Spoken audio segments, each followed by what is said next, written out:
Il est 19h50. Bonsoir à tous. Voici les titres de l'actualité de ce lundi.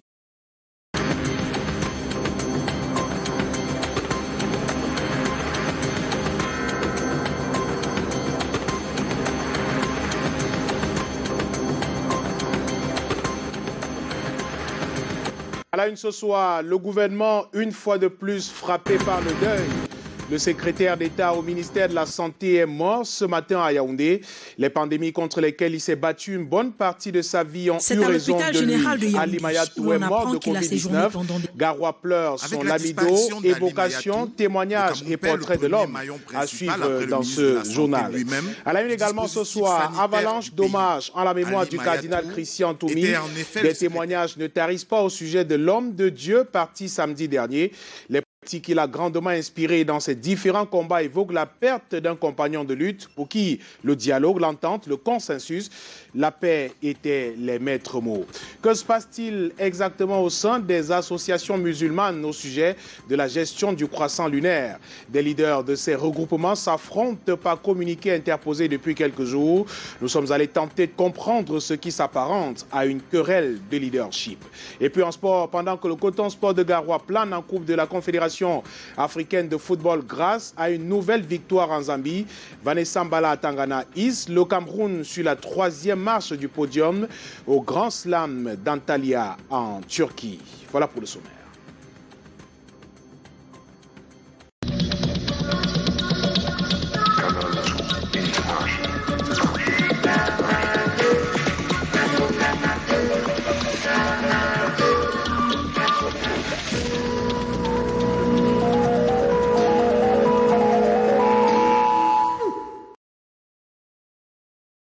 En titre, il a combattu les épidémies et les pandémies pendant près de 25 ans de sa vie et aujourd'hui c'est une pandémie qui l'a arraché à la vie.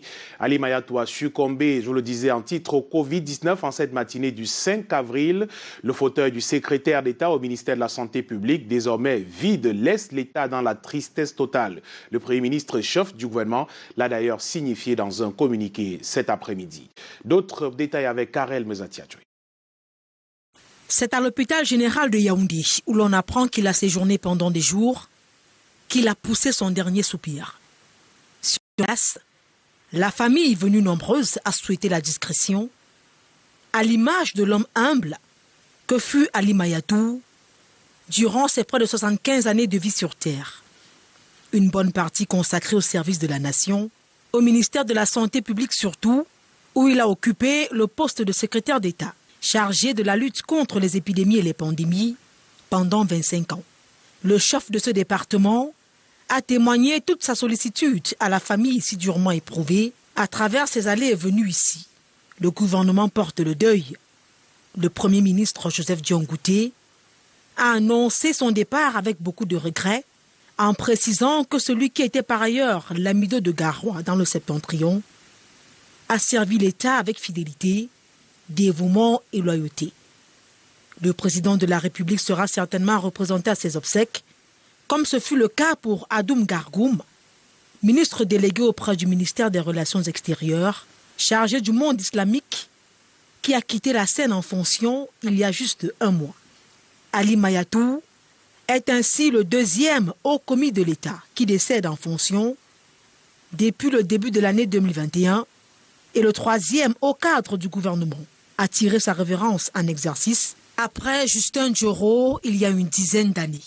Rappelons qu'avant sa nomination en 1996 au ministère de la Santé publique, Ali Mayatou, de regrettée mémoire, a occupé de grandes fonctions dans l'administration financière camerounaise. Il fut, entre autres, directeur du Trésor au ministère des Finances et directeur des Affaires générales dans les ministères importants. Vous venez de le voir, le secrétaire d'État à la santé publique décédé ce matin est un homme multidimensionnel, haut commis d'État, technocrate, dignitaire religieux et traditionnel. Retour sur le parcours d'un secrétaire d'État qui aura vu passer pas moins de 6 ministres et aura passé 21 ans sur le trône de l'amido de Garoua. Évocation avec Rodrigue Tanguy.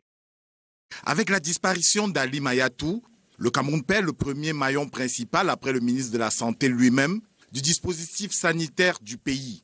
Ali Mayatou était en effet le secrétaire d'État auprès du ministre de la Santé publique chargé des épidémies et pandémies. Ces situations sanitaires et maladies qui font le plus mort sur l'attitude camerounaise.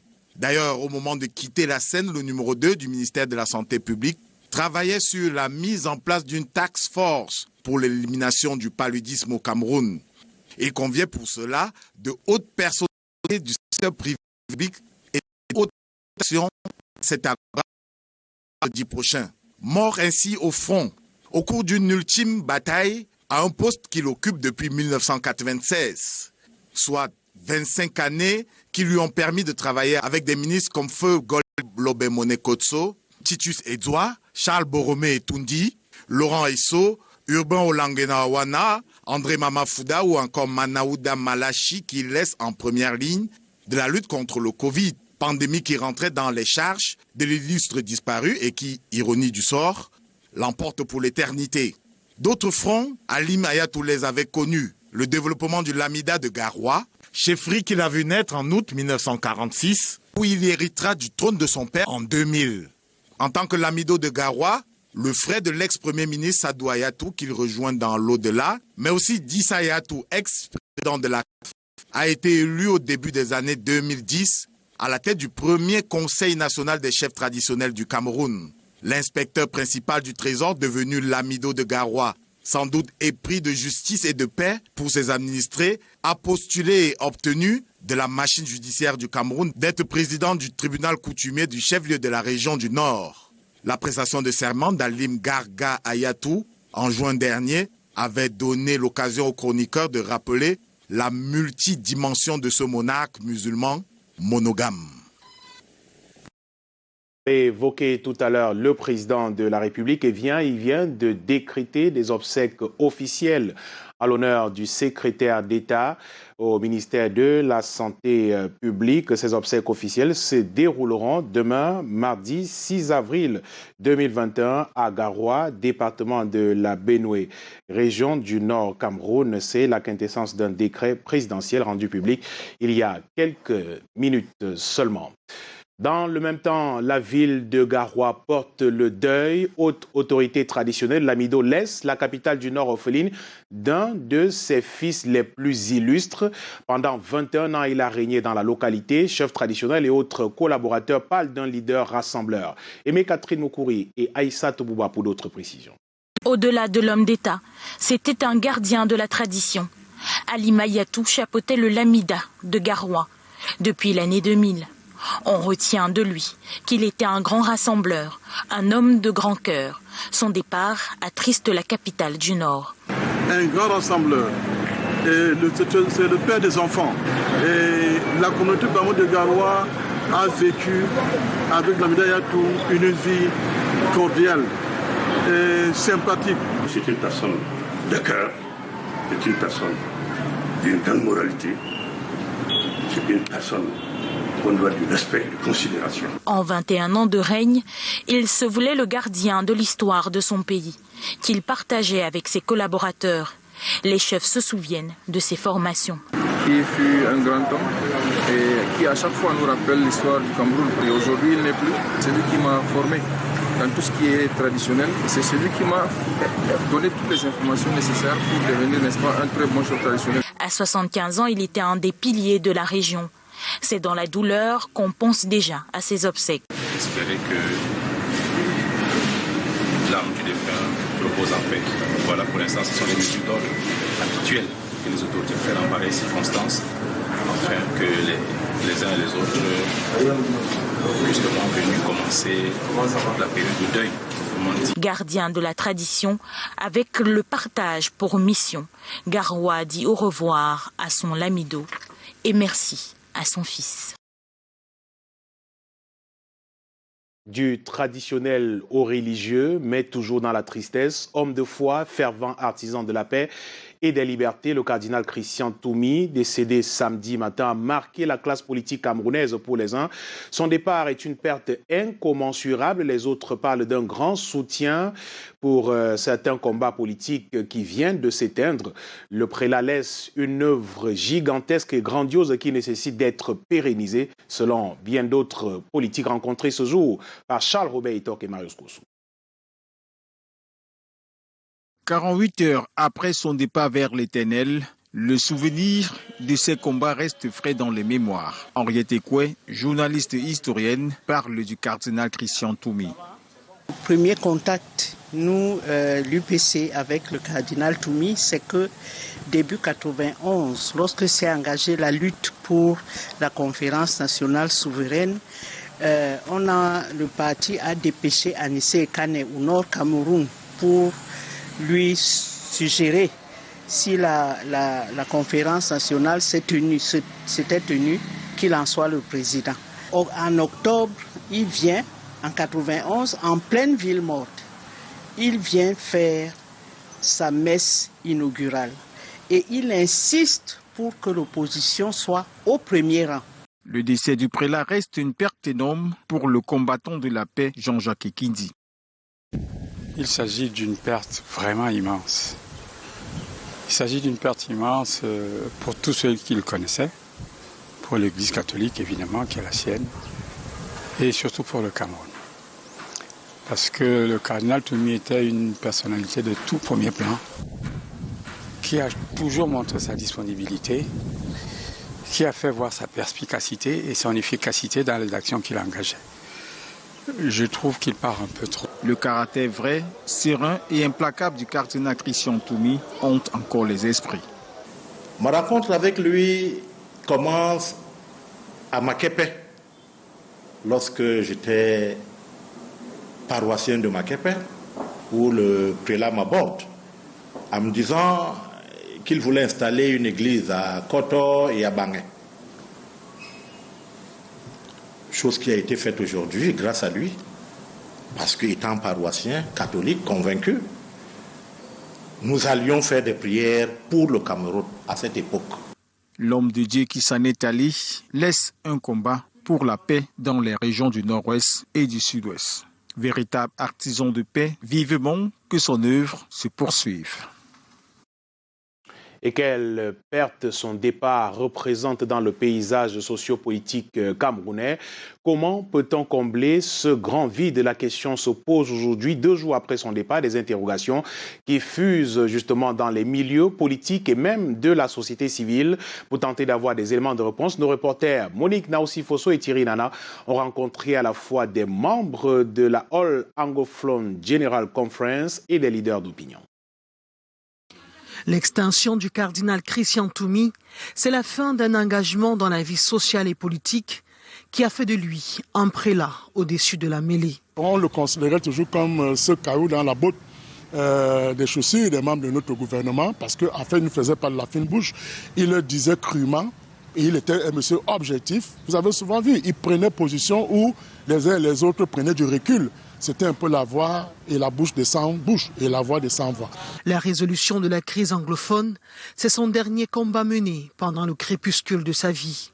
L'Anglophone General Conference, dont il a été l'un des leaders, se réjouit des pas marqués. Il disait que le niveau de violence a baissé, c'est pas faux.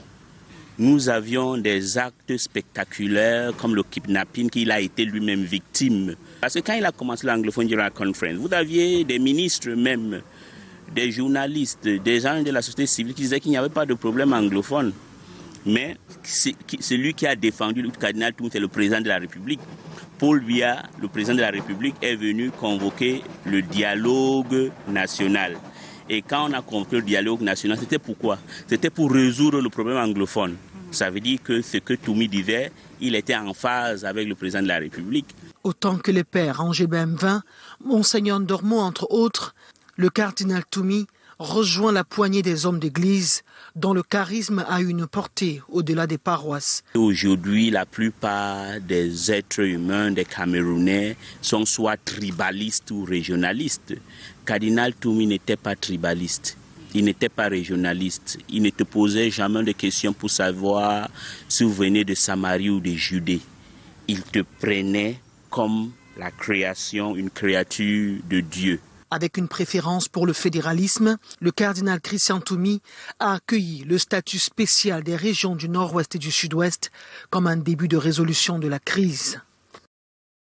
Le torchon brûle au sein des associations musulmanes au Cameroun. Je vous le disais en titre, l'annonce d'une concertation de gestion du croissant lunaire entre les différents leaders musulmans dans les villes de Yaoundé et Douala par un groupe de facilitateurs dans un communiqué vient d'être rejeté par le porte-parole de la Commission nationale du croissant lunaire. Souleymane Bouba dénonce tout simplement ce qu'il appelle un désordre qui risque de produire le même cafouillage enregistré il y a 2 ans où des élèves ont raté leur examen. Pendant ce temps, en face, les initiateurs du regroupement parlent de mauvaise foi. La lune au cœur des querelles musulmanes, signé Lil Piedjou, Joseph Wapon et Giovanni Temdié. La recherche de la lune sera-t-elle brouillée le 12 avril prochain? La météo actuelle présente déjà un ciel nuageux. Depuis dimanche, la tempête sévit au sein des différentes associations musulmanes au Cameroun. Le brouillard a été déniché immédiatement après la publication de ce communiqué hier, signé du porte-parole de la Commission nationale du croissant lunaire. Souleymane Bouba dénonce un désordre initié par d'autres leaders musulmans à cause des prédictions astronomico-astrologiques. Il poursuit en rappelant que la Commission nationale du croissant lunaire n'est en rien concernée par un accord signé entre l'Union islamique du Cameroun et l'Association solidaire pour la vocation du croissant lunaire au Cameroun. Une sortie qui rompt totalement avec cet autre communiqué datant du 14 mars 2021 où son nom apparaît parmi le groupe de facilitateurs d'une série de concertations. Photo à l'appui, entamé à Douala et Yaoundé pour la gestion du croissant lunaire au Cameroun avec la présence de 3 présidents d'associations, notamment Association culturelle islamique du Cameroun, Association solidaire pour la vocation islamique et l'Union islamique du Cameroun. Joint au téléphone, Souleymane Bouba réagit. Nous n'avons pas signé le protocole d'accord parce que nous ne sommes pas tombés d'accord sur l'essentiel, à savoir la méthodologie. Ibrahim Moubarak Bombo a l'habitude et continue d'annoncer avec certitude le début et la fin du Ramadan, plusieurs semaines avant l'échéance, sous prétexte de disposer d'un appareil astronomique. Mohamed Aziz Bouhou, également facilitateur de ce regroupement, est nommé le 3 avril comme secrétaire permanent du Conseil camerounais du croissant lunaire. Il insiste sur l'amendement de toutes les parties, accompagné d'un protocole d'accord. Tous les 3 présidents de l'association étaient là et Souleymane Bouba avec. Nous avions travaillé au préalable au niveau des facilitateurs sur un protocole d'accord. Parce que finalement, on était convenu un protocole d'accord entre les 3 associations qui accoucheraient d'un organe consensuel avec une présidence rotative, un secrétariat permanent, un département technique et de jurisconsulte qui apprécie, n'est-ce pas, les données techniques et technologiques et qui les met à la disposition du grand public. En attendant d'écarter les particules sombres constituées d'ego et de querelles de leadership au sein de ces associations musulmanes au Cameroun, les fidèles musulmans attendent sereinement le début du mois de Ramadan, moment de partage, de prière et surtout de paix et non de guerre. Reparlons ce soir de l'affaire Ouazizi avec le ministre délégué à la présidence chargé de la défense qui fait la lumière, présent au Sénat ce lundi en vue de défendre le projet de loi visant la formation des militaires camerounais en Turquie. Joseph Betia Somo a été questionné sur la criminalité et le grand banditisme dans le nord-ouest et le sud-ouest en général et en particulier. Le sénateur Charles Mokimbela a voulu savoir exactement ce qu'il en est du cas du journaliste Ouazizi mort à l'hôpital militaire de Yaoundé en octobre 2019. Voici la réponse du ministre délégué à la présidence de la République chargé de la défense, sélectionné par Delphine Fonkouteni. Monsieur Samuel Iboué Adjeka a été arrêté à Ekona le 3 août 2019. Qu'est-ce qui lui a été reproché? Ce n'était pas son travail de journaliste. Et encore qui n'a pas été établi de manière documenté que l'intéressé était un journaliste. L'intéressé était devenu une espèce d'homme souterrain des séparatistes en Brousse. Et c'était un logisticien. Cela a été dénoncé et puis ça a été établi. Il a été exploité à Boya. Les services ont estimé que c'était un homme très dangereux et qu'il fallait pousser, n'est-ce pas, son exploitation au bout, le plus loin possible. La famille de M. Aboué Adzeka a été informée de sa mort. Elle a été invitée à venir récupérer le corps, mais s'est refusée à le faire. Nous avons rendu compte au chef des forces armées qui a demandé des investigations approfondies. Elles ont été menées. Et les médecins ont également été exploités et puis ils ont rendu le certificat de genre de mort dont je vous ai parlé. Parlons de politique à présent, c'est dans la sérénité et le calme que se sont déroulées les élections régionales partielles.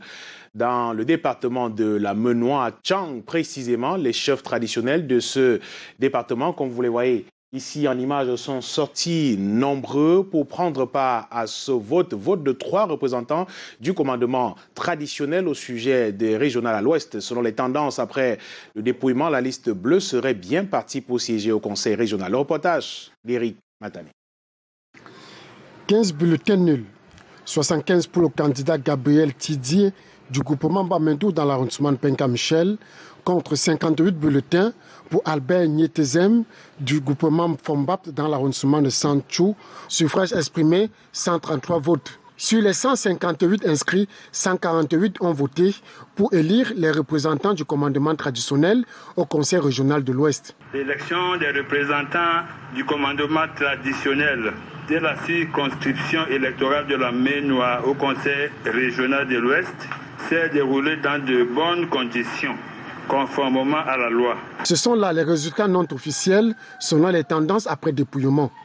Au sortir de cette élection régionale partielle qui s'est tenue dans l'enceinte du lycée classique de Tchang, sentiment bien accompli pour d'autres et pour certains, sentiment de déception. Il faut donc savoir restituer les remerciements dus à l'ensemble des électeurs, ces sages chefs traditionnels du département de la Menoua qui, ma foi, ne se sont pas laissés leurrer par des concepts bestiaux. On ne sait pas de quoi cela fait l'avenir. On espère que dans un autre combat politique prochain, on fera mieux. De toutes les façons, nous avons le sentiment que le message que nous avons porté vers nos électeurs n'a pas été assimilé.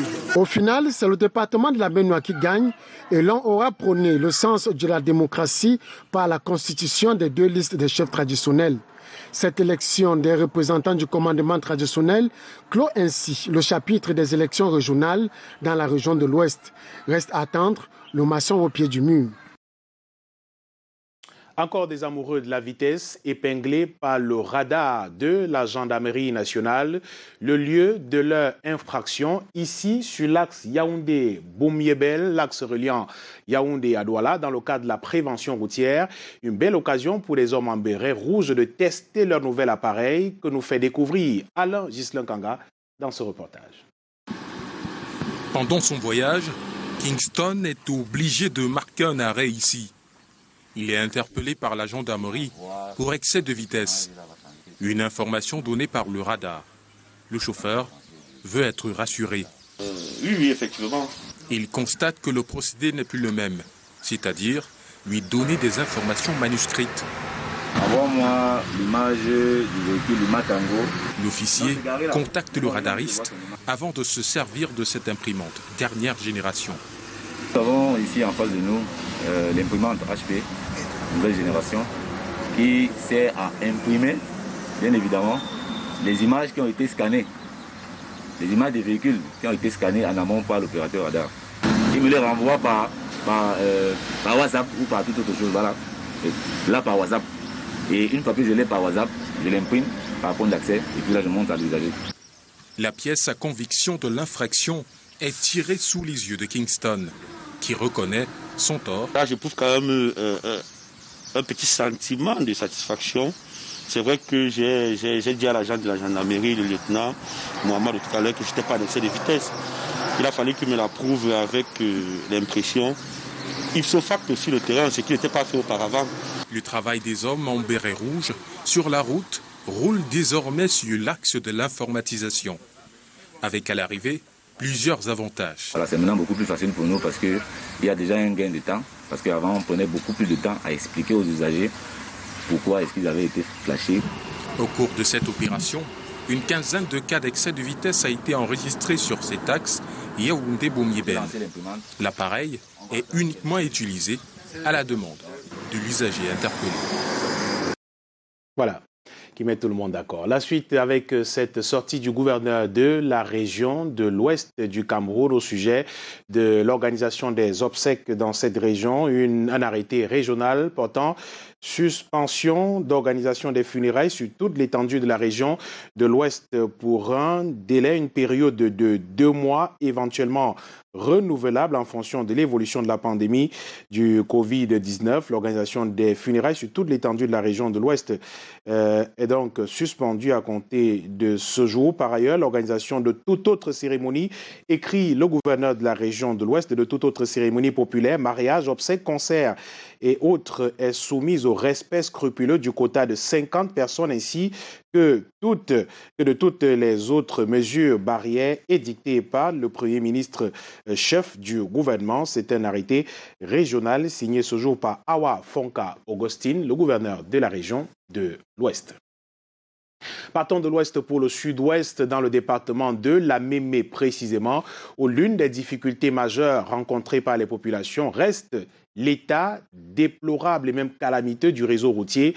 Les routes sont impraticables. C'est le cas de l'axe Nyongé-Diéni, présenté dans ce reportage par Inès Daniel Ondouambala.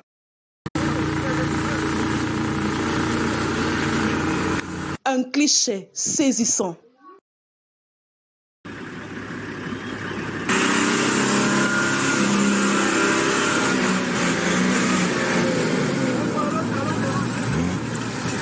Ces images ont été tournées il y a quelques jours. Voici le calvaire des populations de l'arrondissement de Mbongué dans le département de la Mémé. S'aventurer sur le tronçon Mbongué-Marumba-Diéni est un cauchemar pour la sécurité routière.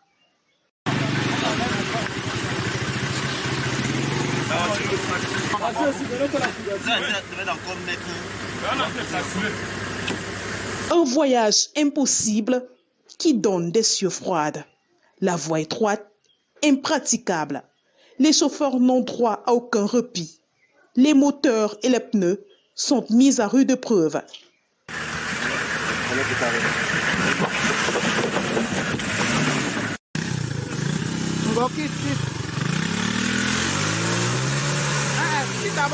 Traverser ce tronçon relève de l'exploit. C'est un véritable concours de patience. Le risque de basculer dans le ravin n'est jamais loin. Au fil des kilomètres, les obstacles s'enchaînent. Mieux vaut être un conducteur chevronné pour braver cette succession de boubiers infranchissables.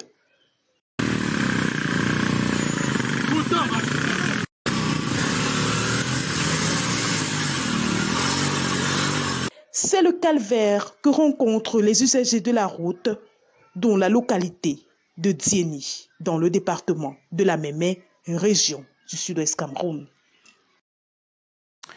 Ferro-Cambolexque à Colmalan, bourgade située aux encablures de Yabassi dans le département du Cam. Depuis novembre 2020, un homme âgé de 38 ans abuse sexuellement de sa fille de 13 ans et la menace parfois de mort pour qu'elle garde le silence. Malgré tout, la gamine va finir par se confier chez sa tante et le père incestueux interpellé. Le récit de David Sandio et David Djonté.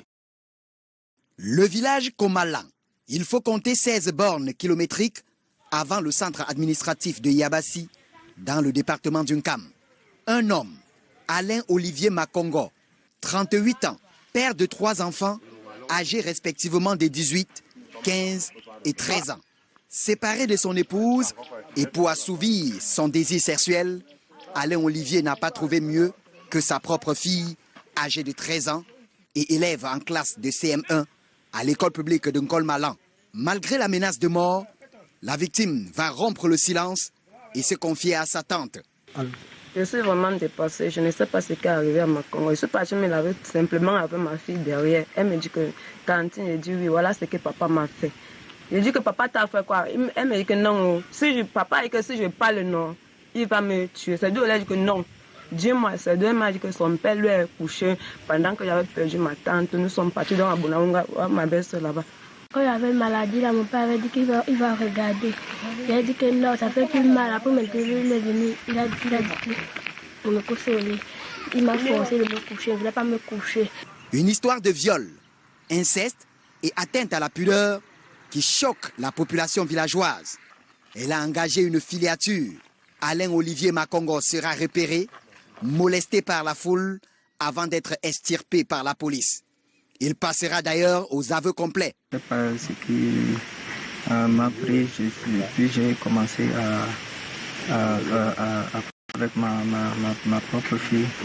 Bon, je ne sais pas vraiment ce qui me prenait. À l'issue de nos investigations, nous avons cru devoir déférer le nommé Makongo. Même entre les mains de la justice, l'affaire Makongo Olivier reste une curiosité dans la localité. Le monde est formidable. En culture, la culture justement au service du vivre ensemble, nombre d'artistes s'activant depuis de nombreuses années à faire de l'intégration nationale leur cheval de bataille. Comment s'emploie-t-il? Nos reporters ont rencontré quelques acteurs de la culture. La suite dans ce reportage signé Patricia Naoussi et Stéphane Minac. Plus qu'un simple slogan, c'est une notion qui fait partie intégrante de l'État unitaire du Cameroun. Pour la matérialiser, plusieurs facteurs sont mis en exergue, du nord au sud, de l'est à l'ouest, notamment l'aspect sociopolitique, socio-économique et même culturel, pour faire référence à l'implication des acteurs de la culture, singulièrement les artistes, dont le rôle est prépondérant dans ce mécanisme. Dans l'intégration, il y a le mot intégrer, entrer, qui veut dire entrer, pénétrer. Et je pense que les artistes dans la culture au Cameroun essayent d'entrer en possession de leur unité à travers justement leurs œuvres. Cela va au-delà du simple désir de conquête d'un public plus large sur le plan national, y compris la diaspora. Pour la nouvelle vague d'artistes, c'est tout à fait légitime d'emboîter le pas de leurs aînés.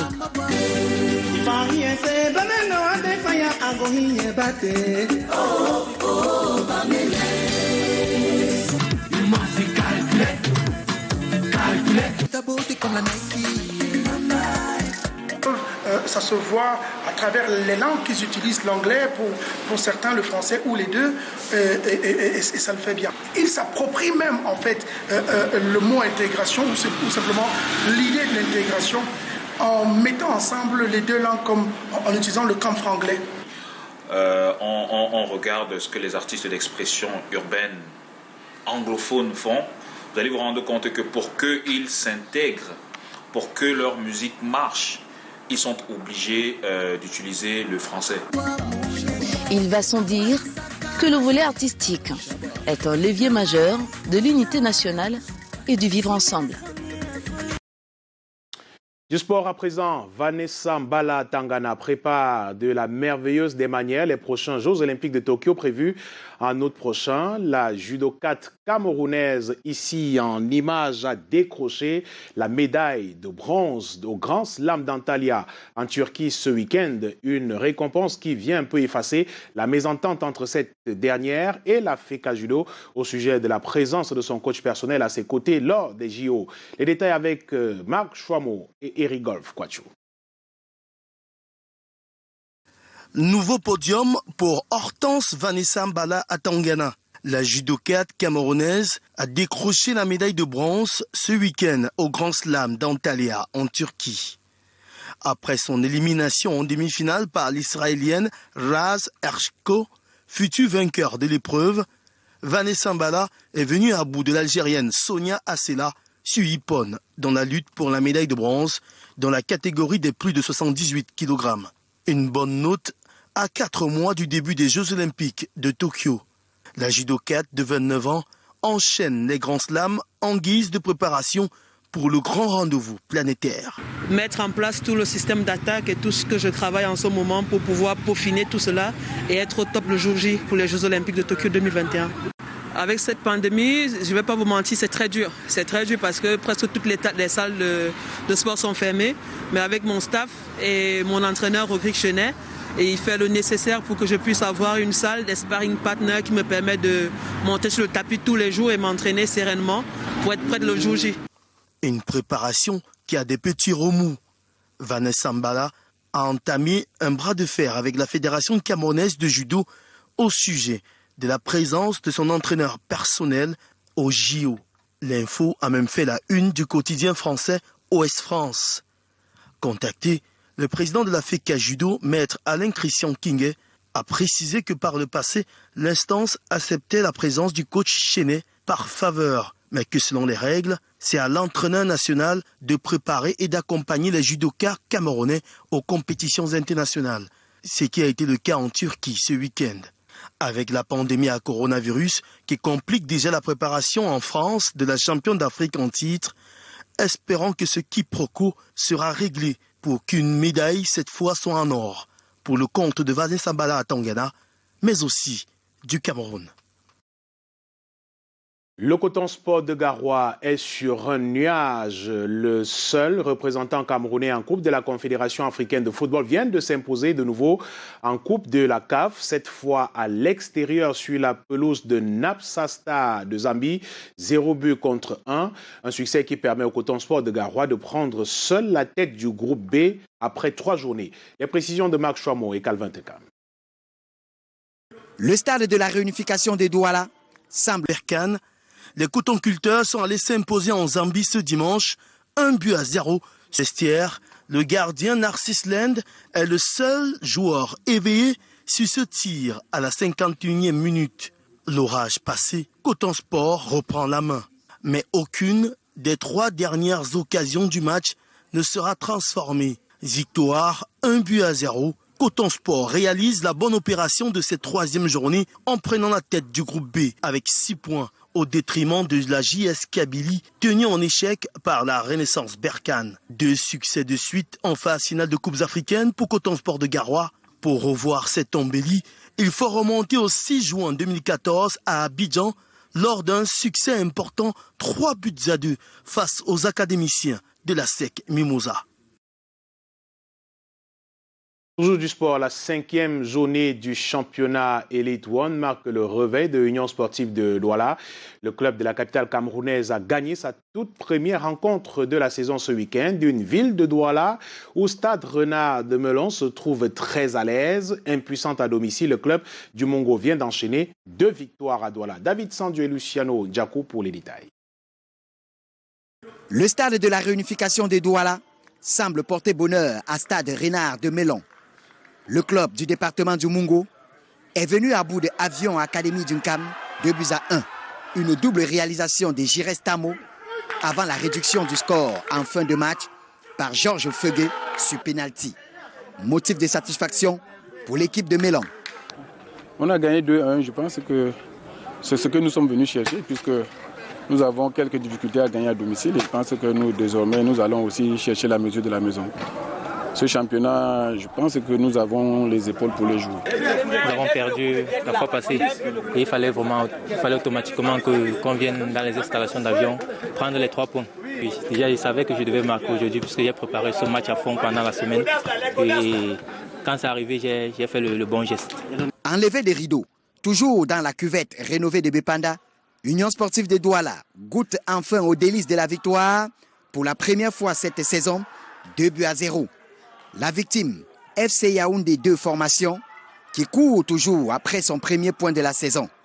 Union sportive de Douala peut remercier Haroun Andan, buteur et passeur lors de ce match. Pour l'entraîneur Richard Toa, le travail porte progressivement les fruits. Nous, on avait besoin de cette victoire. On savait effectivement que ça ne devait pas être un match facile. Ce match nous sert effectivement de pouvoir régler, n'est-ce pas, les petits problèmes qu'on a dans l'équipe sur le plan technique comme sur le plan tactique. Mais je crois que ces matchs-là sont en train de nous donner du bon volume. Les 2 vainqueurs du jour grappillent des points dans la poule A. Union est désormais 6e avec 5 points et Stade Renard 4e avec 7 points dans la même poule. Voilà qui fait l'essentiel de l'actualité ce soir. Au nom de toute l'équipe de production de ce journal, je vous dis merci d'avoir suivi. Je vous souhaite également de passer une très belle soirée sur notre antenne. Je vous retrouve demain, 19h50. Bonsoir.